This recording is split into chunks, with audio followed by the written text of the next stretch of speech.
This program is brought to you by the Reeves Law Firm, www.reevesfirm.com. In the know. Good evening, everyone. In the know. Tony Reeves, fire. Following the news in any way, shape, or form. No shortage of things to talk about. What does it mean? What will it bring? Is this a reality we simply have to accept? Tony Reeves, fire. Tony Reeves. Let's go ahead and get started. All right, happy holidays to you as we are heading into the Veterans Day, Thanksgiving, and Christmas season. I just want to do another video for you guys to help you out. Yes, you'll probably notice me with the McGruff the Crime Dog thing. I am celebrating No Shave November in recognition of men's health. So for those of you who are doing the same, big ups to you, rough face rules. All right, today I want to talk about a little bit about what happens when you're trying to figure out how do you broach the conversation with your doctor about your limitations. And this can be really tricky.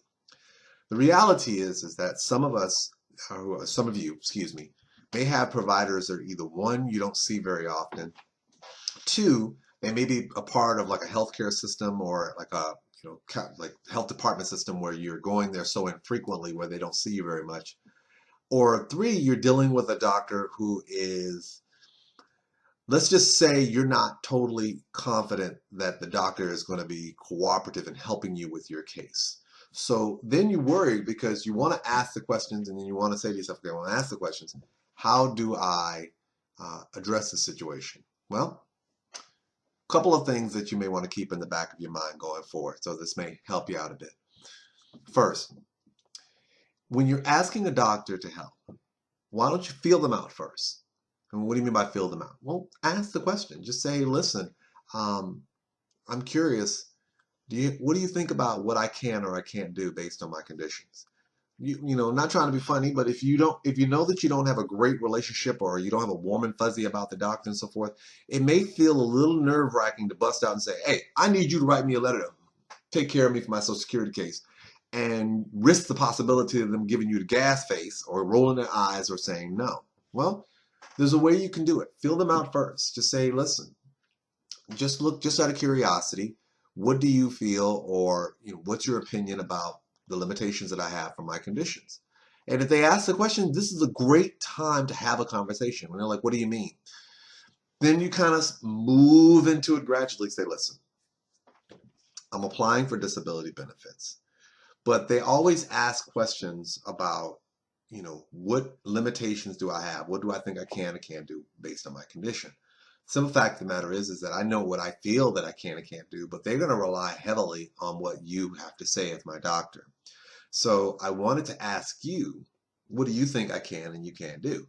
Now, let me just be blunt when I tell you this. And this is going to come off sounding kind of rough, so please bear with me. Doctors are business people too, okay? They are in the business of providing health care. They're not in the business of helping you get disability benefits. They're not in the business of hooking you up. That's not really what they're there for. So don't be surprised if you get a little resistance or a little pushback or just a little apprehension from the doctor you're dealing with, because quite frankly, that's not what they're there for. They're not there to, help bolster your opportunity of you being found disabled. What you want to do is you want to see what their position is and kind of gauge them to see if they have an opinion about your limitations. So, and this is just be blunt. If they don't appear to be very receptive, guess what? You got your answer. You can't, I don't know how every state is different. Every state is different in terms of what a doctor can or does not have to do. So you can't really make them write something on your behalf. But if they're not giving you the inclination that they're going to be amicable to writing something, then don't push it. Because the reality is that you can ask. But here's the other reason why you want to do this is because when you go before Social Security and you have to go before a judge and they ask you, have you asked your doctor to write a statement? You can tell them, yeah, we've had a discussion, but he gave me the impression or she gave me the impression that they weren't amicable to doing it. So you start with the conversation of telling them, what do you think I can and I can't do? If that should open the door to letting you know which way they're going. So if they start saying, well, what do you mean? Explain to them. Remember, you have to prove you're disabled, so you got to stop and take a time to really kind of tell them what's going on with your case. Just say, hey, listen, Social Security is giving me a lot of these paperwork here, and they're asking me continually what they think I can and I can't do. I'm giving it based on my own personal opinion, but you're the doc. They're going to rely heavily on you. What do you think I can and you can't do? Now, if the doctor kind of brushes you off or gives you the gas face or tells you something weird, now you know. You might get 1 or 2 or 3 responses. 1, they may tell you that they don't do those types of things. 2, they may tell you that they need to refer you to a specialist. And if they do, you may have to ask them, hey, listen, if you can, that'd be great. But keep in mind, my financial situation, my lack of insurance or my limited insurance, or if you have the money, you can get it together. Just make sure they're aware of your circumstances before they start sending you to somebody who's going to charge you an arm and a leg. Or thirdly, they may actually say, well, I actually think these are the things I think that you could and you couldn't do. If you get to that point, ask them would they be agreeable to writing that. Now, here's where it gets tricky, and it's kind of weird. Docs don't like forms. They don't. They really don't. Depending, especially from attorneys, they get them from us and they get nervous because they worry about getting sued and all that kind of stuff. Easiest thing to do is ask them, 1, would you write what you said in terms of my limitations in my records? Because the reality is when I go to court, you're not going to come with me. They're going to have your medical records. So if you're telling me your opinion, but you're not putting it in writing, then the judge and Social Security has nothing to rely upon. So just ask them. Well, if they tell you, I think you can, probably sit for about 10 minutes a day. 10 minutes out of an hour, or you could sit for a total of 4 or 5 hours, I think, based on this.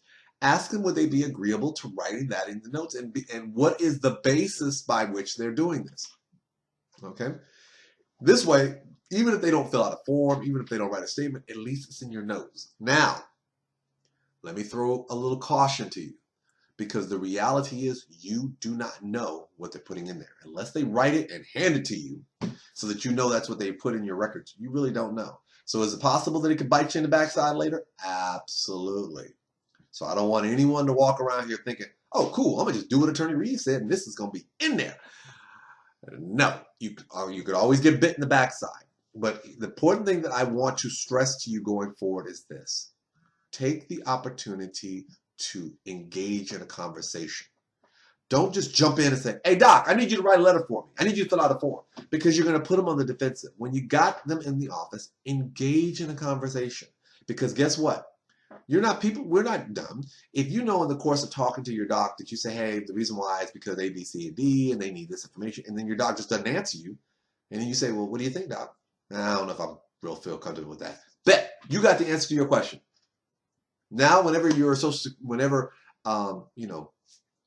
get your attorney or your representative says, hey, will they fill out a form?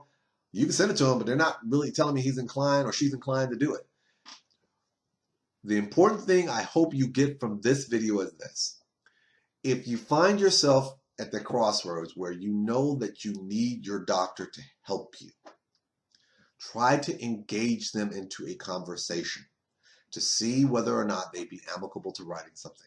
The reality is you much rather know at least if they say yes or no, or we need to send it to somebody else, or I need to charge you a certain dollar amount. At least you will now know. So this way you won't be around here trying to figure out if they will or they won't, or getting yourself upset because you've convinced yourself that they won't because you haven't had the conversation.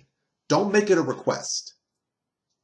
Some docs, if you've been with them long enough, you can do that. If you've had a relationship with a doctor for a long period of time, you can go and you can say that to them, great. But if you're not sure, if you're not getting a warm and fuzzy that your doctor is going to be amicable to doing that for you, have a conversation.